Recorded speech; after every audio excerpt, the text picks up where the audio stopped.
Հայաստան եւ Նիդերլանդ ռազմավարական գործընկերության մասին հռչակագիր ստորագրեցին։ Հաջող չէ, որ Նիդերլանդ այսպիսի փաստաթուղթ կստորագրե, սա ցույց կտա մեր նվիրումը Հայաստանի հանդեպ, Weltcamp։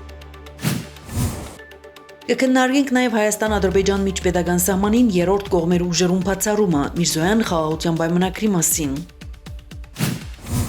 Հայկական կողմը ուղարկած է Ադրբեջանի 12-րդ խմբակրության վերաբերյալ իր դիրքորոշումը։ Ամերիկայի քրիստոնյա առաջնորդները Թրամփին գոչրած են շտապ քայլեր ձեռնարկել Ադրբեջանի մեջ քրիստոնյա բադանտներ ազատարձակելու համար։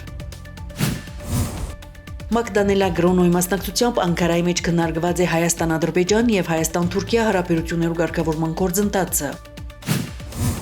Երբ կսպառնաք ինձի չեմ փապակիր բանակցիլ, ինչ կուզեք ըրեք, Պեզեշկյան միջուկային գործարքի վերաբերյալ Թրամփի գոչի մասին։